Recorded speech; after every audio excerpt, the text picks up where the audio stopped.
क्या आपके बच्चे अक्सर आपको ऐसा कहते हैं कि आप समझ नहीं पाते, आपको नहीं समझ में आएगा, आपको क्या पता बाहर क्या चल रहा है, हमें थोड़ा स्पेस चाहिए, हमें हमारी फ्रीडम चाहिए, अब हम बड़े हो गए हैं।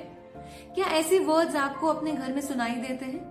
अगर देते हैं और आप परेशान होते हैं कि उन्हें कैसे समझाएं कि आप उनका अच्छा ही सोच रहे हैं, तो आज पेरेंटिंग शाला का ये जो वीडियो है, इसमें बहुत सारी ऐसी बातें मैं आपके साथ करने वाली हूं जिनसे शायद हमें उनको समझने में और उन्हें हमें समझने में एक प्रॉब्लम फेस नहीं करनी पड़ेगी।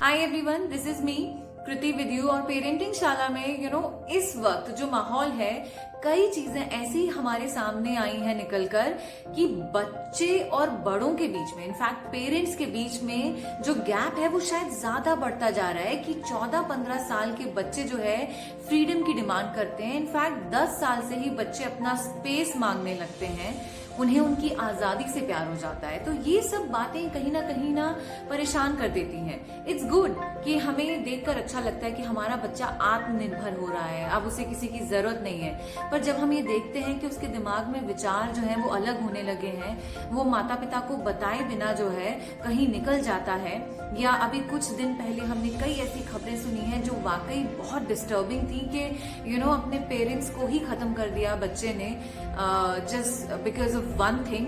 तो ये वाकई क्वेश्चन मार्क बन जाता है कि आखिर ऐसा हो क्यों रहा है, क्या वजह है इसकी।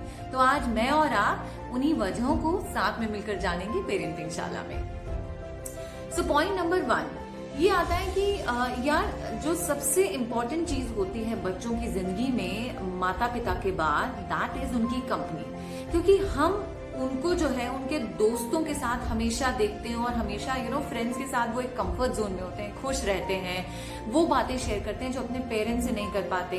कई बार भाई बहन ही जो है उनके फ्रेंड्स बन जाते हैं। बट हमें एक निगाह रखनी है, स्पेशली ये जो साल रहा, इस वक्त तो बच्चे घर पर ही थे, उन्हें फ्रेंड जोन की कमी नहीं रही। बट हमें हमेशा एक उन्हें बताए बिना या बहुत बारीकियत से उनके ऊपर निगाह रखनी कि आखिर उनकी कंपनी क्या है, और फिर उन्हें समझाना है। क्योंकि अगर बार बार आप उन्हें टोकेंगे तो वो भी पसंद नहीं आएगा। तो उन्हें समझाना है कि उनके लिए क्या अच्छा हो सकता है, क्या बुरा हो सकता है। कई ऐसी एप्लीकेशंस हैं आजकल बच्चे यूज करते हैं जिनमें पता ही नहीं चलता है बाद में कि उनकी क्या चैट हुई, किससे हुई। तो वाकई ये जो कंपनी होती है, ये कहीं ना कहीं बच्चे की जो मानसिकता होती है, उसकी विचारधारा होती है, उसको डिफाइन करना शुरू कर देती है। वो उसी तरीके से सोचना शुरू कर देते हैं कि यार ये सही कह रहे हैं, ऐसा तो होता ही है, मेरे घर में भी यही प्रॉब्लम हुई थी, मेरे पेरेंट्स भी मेरी कोई बात नहीं समझते हैं। तो उस चीज के लिए आपको ये बताना है कि संगत का असर होता है और उसे एक सही संगत में डालना है। और आप अपनी तरफ से इंट्रोड्यूस करवा सकते हैं, कई फ्रेंड्स को घर बुला सकते हैं और उनके साथ टाइम स्पेंड करके अच्छी और बुरी चीजों का एक डिफ्रेंसिएशन आपको करना ही पड़ेगा। तो आपको वाकई निगाह रखनी है कि बच्चे की कंपनी कहाँ है। पॉइंट नंबर 2 ये आ जाता है कि सोशल मीडिया, बच्चे सोशल मीडिया पर एक्टिव हैं पर सोशली एक्टिव नहीं है।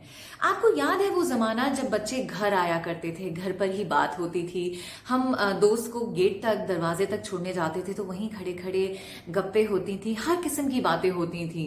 पहले भी हर तरह की फीलिंग्स आती थी।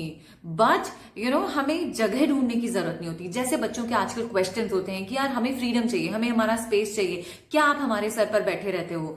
तो आपको ध्यान रखना है कि ठीक है, अगर महीने में बच्चा 2 या 3 बार, जितनी भी बार बाहर जा रहा है, उनमें से एक दफे वो घर में समय बिताए। आप उनका पीछा ना करें, उनके सर पे ना बैठे, उन्हें वही स्पेस क्रिएट करके दें घर में कि वो जब उनके फ्रेंड्स के साथ है तो वाकई फ्रेंड जोन में हो, जिस किस्म की लैंग्वेज, जिस किस्म की बातें वो करना चाहे वो कर सके। उसे ये लगे कि हाँ ठीक है, मैं घर में भी हूं तो भी इतना कोई लोड नहीं है, तुम आ सकते हो मेरे घर।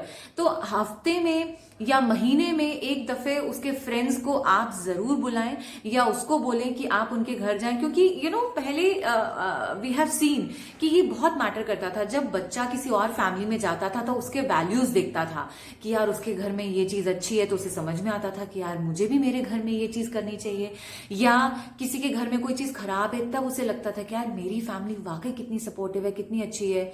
तो ये चीजें कहीं ना कहीं वैल्यूज क्रिएट करती हैं और दिमाग में ये चीजें लेकर आती हैं कि यार हाँ, हमें अपने दोस्तों के साथ अपनी फैमिली भी शेयर करनी चाहिए। अब बच्चे अलग थलग हैं, कैफेज में जाते हैं, रेस्टोरेंट में जाते हैं, वहां जाकर बैठते हैं, तो उन्हें वो वैल्यूज की बातें समझ में ही नहीं आती और उन्हें लगता है, वो डेफिनेटली करते हैं, पेरेंट्स को रिस्पेक्ट करते हैं, उनका कोई मतलब नहीं होता कि पेरेंट्स को हर्ट करें, बट जाने अनजाने उनसे ये चीजें होने लगती हैं क्योंकि उन्होंने वो चीज देखी ही नहीं है। तो बहुत जरूरी है कि आप उन्हें सोशली एक्टिव करें। इसमें एक दूसरा पॉइंट भी आता है कि आपको ध्यान रखना है कि कौन सी एप्लीकेशन बच्चा यूज कर रहा है, उसकी ब्राउजर हिस्ट्री को आपको देखना है बिना उसे बताए, क्योंकि आप अगर उसे बार बार बोलेंगे, टोकेंगे, तो अगेन वो ज्यादा अग्रेसिव हो जाएगा।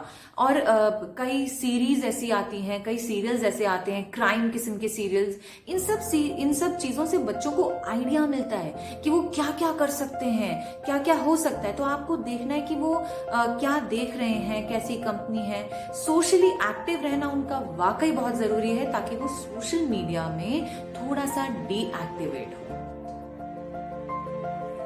जो तीसरा और एक महत्वपूर्ण चीज है आप और अपने बच्चे के बीच में एक सामंजस्य को बनाने के लिए, एक कम्युनिकेशन को डेवलप करने के लिए, दैट इज कि आपको बच्चे के साथ रीजनेबल होना पड़ता है। Be reasonable, B moderate with your children. क्या होता है, कई दफे पेरेंट्स बहुत फ्रीडम देते हैं या हम सोचते हैं कि यार हम बच्चे को हर चीज दें, उसे कहीं से नहीं लगना चाहिए कि उसके पेरेंट्स ने उसके लिए कोई कमी रखी। तो आप अक्सर छोटे छोटे बच्चों के मुंह से भी ये बातें सुनते हैं, अरे तुम जानते नहीं हो who is my father, who is my mother. So ये बातें बच्चों के दिमाग में कहां से आती हैं, क्योंकि उन्हें उस किस्म की चीजें मिली हैं। तो आपको ये ध्यान रखना है कि कभी भी बच्चा इस पॉइंट पर ना पहुंचे कि वो इस किस्म की चीजें सोचने लगे कि मैं जो भी करूंगा, मेरे माता पिता तो हैं मेरे साथ। हाँ हैं, लेकिन आपको बताना है कि अगर आप गलत करोगे बेटा तो आपको उसके लिए एक सजा मिलेगी, पनिशमेंट होगी।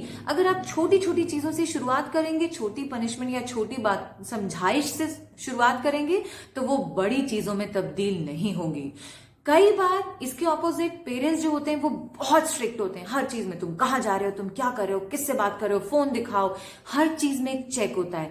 तो बच्चा जो होता है ना घबरा जाता है, उसे इतना प्रेशर क्रिएट हो जाता है उसके दिमाग पे कि वो ये सोचता है कि यार ये क्या है, ये क्यों चाहिए मुझे। उसके पेरेंट्स देखो, एक कंपैरिजन दिमाग में आने लगता है, और जब कंपैरिजन आने लगता है तो ऑटोमेटिकली जो हमारी तरफ की चीजें होती हैं वो हमें गलत ही दिखाई देती हैं, हमें दूसरे में अच्छी चीजें दिखाई देती हैं। अक्सर कंपैरिजन का जो साइड है वो इसी साइड में जाता है, पॉजिटिव साइड में थोड़ा कम जाता है। तो इसीलिए आपको ध्यान रखना है कि आपको उनके साथ एक मॉडरेट बिहेवियर करना है, उनके साथ रहना है, उन्हें ये बताना है कि हम आपके साथ हैं, लेकिन आपकी गलत चीजों में नहीं, सही चीजों में।